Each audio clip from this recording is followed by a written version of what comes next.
अब नाज़रीन हम चलते हैं अपनी दूसरी स्टोरी की जानिब। नाज़रीन आखिर पाकिस्तान में क्या ऐसा कह लें कि कोई सोने की कान है, कोई सोने की चिड़िया है कि हर साल यहाँ पर पानी आता है, सैलाब आता है और जो इस मुल्क की रीढ़ की हड्डी है, किसान भाई है, उनका सब कुछ बहा कर ले जाती है।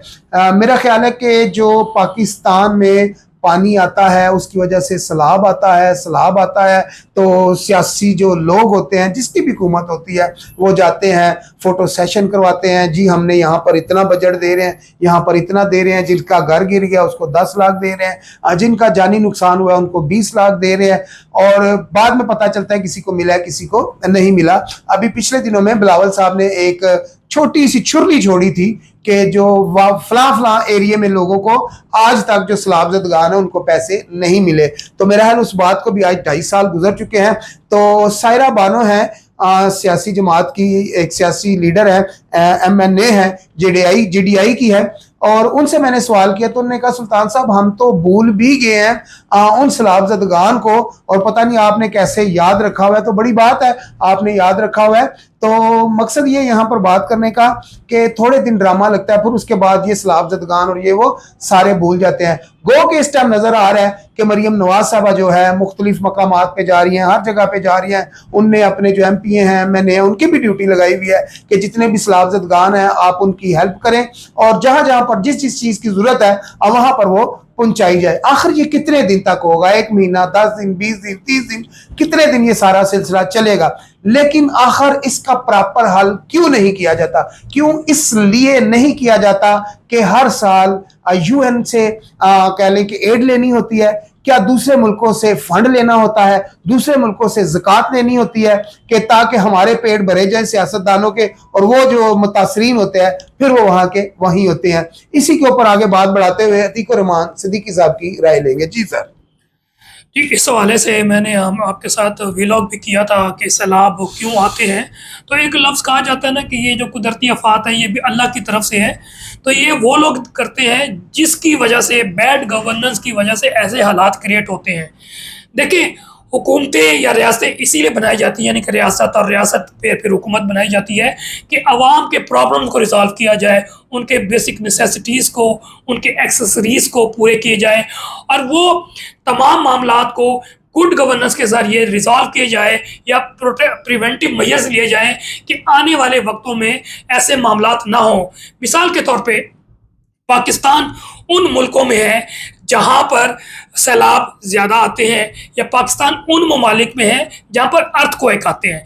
जब ये सबको मालूम है तो फिर कोशिश करती है वो हुकूमतें कि वो short term, mid term, long term planning करके, गुड गवर्नेंस के ज़रिए रिफॉर्म करके वो आने वाले वक्त से नबर्द आज़मा हो सकें और आवाम को जानी और माली नुकसान से बचाया जा सके। अब जापान है, दुनिया में सबसे ज़्यादा जो ज़लज़ले आते हैं, सबसे ज़्यादा जो जापान है वहाँ पर आते हैं।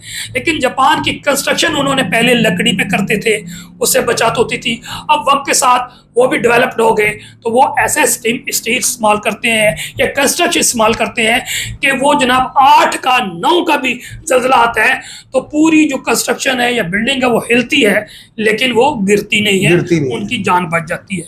इसी तरह पाकिस्तान में सैलाब आता है जब भी मॉनसून का सीज़न आता है, बारिशें होंगी, ज़्यादा बारिशें होती हैं और डैम्स भरते हैं, और पानी की ज़्यादा जो ओरिजिन है वो इंडिया से या तिब्बत से इंडिया से होते हुए, कश्मीर से होते हुए पाकिस्तान पहुंचता है। तो मुख्तलिफ पाकिस्तान जो है वो लोअर एरिया है, अपर रिवर जो है वो है कश्मीर और इंडिया में।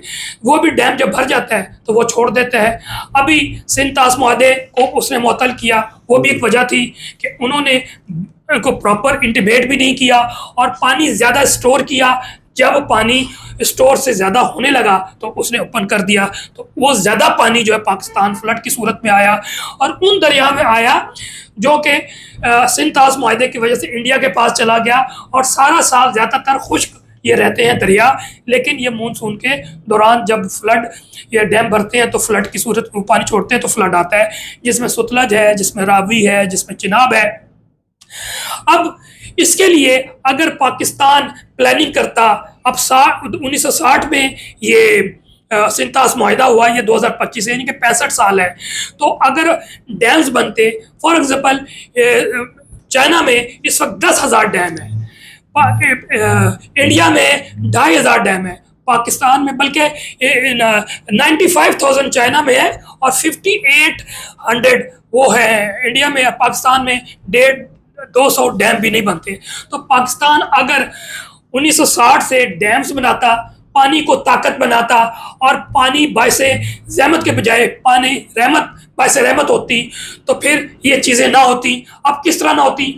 आप जितना डैम बनाएंगे, जो पानी आता है वो आपको स्टोर कर सकते हैं। फिर क्वेश्चन होता है जब ज़्यादा हो जाएगा तो फिर खोलना भी पड़ता है, तो फिर वो आप स्टेप बाय स्टेप प्लानिंग के साथ करते हैं। उसके साथ आप बैराजेस बनाते हैं।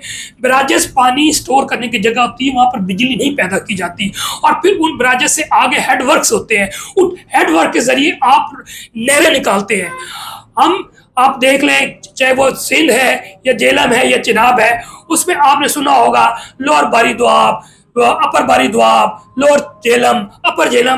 तो ये वो नहरें जो अंग्रेज़ों के दौर की हैं, जो निकाली हैं, लेकिन उसके बाद ना इन्होंने निकाली, ना उन्होंने चैनलाइज किया। अगर इन तरीके से बैराज बनाते, हेडवर्क्स बनाते और फिर उनसे चैनल्स बना के नहरों के नया निज़ाम देते हैं, जो अंग्रेज़ों का दौर था वही निज़ाम आज भी है, तो फिर हमारा ज़्यादातर जो एरिया फॉर एग्जाम्पल चोलिस्तान है या हमारा थर है, तो वो पानी के बगैर है, जबकि वो लाखों नहीं करोड़ों एकड़ मौजूद है।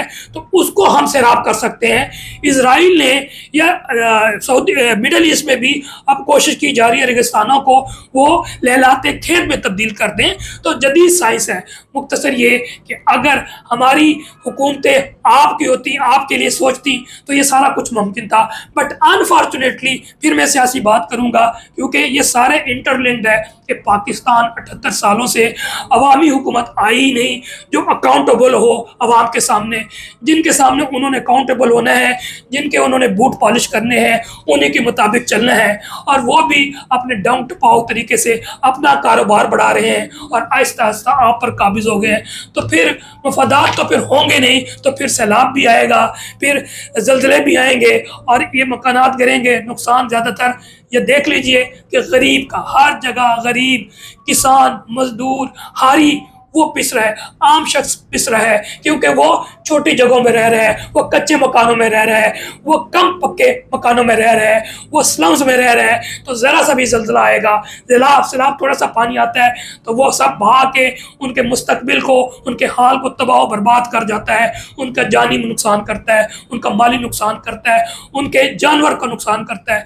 कहने का मकसद ये है कि काश पाकिस्तान में अवामी हुकूमत आए, जो अवाम की हो, अवाम के लिए हो, अवाम में से हो, आइन के मुताबिक चले, कानून के मुताबिक चले, जमहूरियत हो, आज़ाद अदलिया हो, तो सब कुछ मुमकिन है। लेकिन ऐसे हालात में ये 78 सालों से हम देखते आ रहे हैं। फोटो सेशन होता है, फोटो सेशन से क्या सैलाब ख़त्म हो जाएगा, तबाही फिर जाती है और फिर इस फोटो सेशन में करोड़ों नहीं अरबों रुपए लगाते हैं। इश्तिहार इस वक्त पता लगा है कि तकरीबन एक माह में 10 अरब रुपए के इश्तिहार दिए गए हैं टीवी चैनल्स को, अखबारात को, मेरे और आपके पैसों के, बल्कि आप यूँ कह लें हमारे खून चूस के जो पैसे निकाले हैं, हमारे हड्डियों से गुदा निकाल के ये लोग इश्तिहार में लगाते हैं। क्या है कि इस मीडिया को खरीदा जाता है और मीडिया के ज़ुबान बंद कर दी जाती है। कोई भी इंपॉर्टेंट इशू पे ये बात, चाहे वो अखबार वाले हैं, चाहे वो टीवी वाले हैं, नहीं करते। अभी आपको मालूम है नेपाल में जो मामलात हुए वो दिखाया ही नहीं गया, ताकि लोगों में ये सेंटीमेंट ना हो, कहीं हमारे लोग इस तरह का रिवार्ड ना कर दें। इसी तरह जो असल इश्यूज हैं, इससे तवज्जो हटा के मरियम बीबी को, शहबाज को शाम को दिखाते हैं कि जनाब वहाँ फोटो सेशन हो रहा है, वहाँ पर जनाब खड़ी हुई लोगों से बात कर रही है, और बात भी कर रही है 200-200 मीटर दूर से। तो ये अनफॉर्चुनेट है। चले तो अतीक भाई वक्त कम है, तो नाज़रीन इसके ऊपर आगे भी प्रोग्राम करेंगे। एक डैम का जो कहने एक डैम शुरू किया था इमरान खान साहब ने, उस वक्त के जो चीफ जस्टिस थे साकिब निसार साहब थे जी ठीक भाई, तो उनने एक डैम शुरू किया था साकिब निसार साहब ने। उसके हवाले से भी बात करेंगे कि वो डैम किधर गया, उसके पैसे किधर गए। और नाज़रीन अगर इस मुल्क की रीढ़ की हड्डी को मजबूत करना है, किसान को बचाना है, तो जरूरी है कि इस मुल्क में डैम बनाए जाए। जितना भी पानी इस मुल्क को तबाह कर रहा है उस पानी को स्टोर किया जाए। और स्टोर इसी सूरत में हो सकता है कि मुल्क पाकिस्तान में मजीद डैम बनाए जाए। आखिर जो अरबों खरबों रुपए के मंसूबे कभी इधर लगाए जाते हैं, कभी इधर लगाए जाते हैं, उन मंसूबों का कुछ नहीं पता चलता। तो अगर आप डैम बनाएंगे, पाकिस्तान को सैलाब से बचाया जाएगा, तो वो काम नजर भी आएगा। तो इसी चीज के ऊपर, इसी टॉपिक के ऊपर हम दोबारा एक मजीद प्रोग्राम करेंगे। तो तब तक के लिए हमें इजाजत दीजिए, मिलते हैं अगली वीडियो में। अल्लाह हाफिज।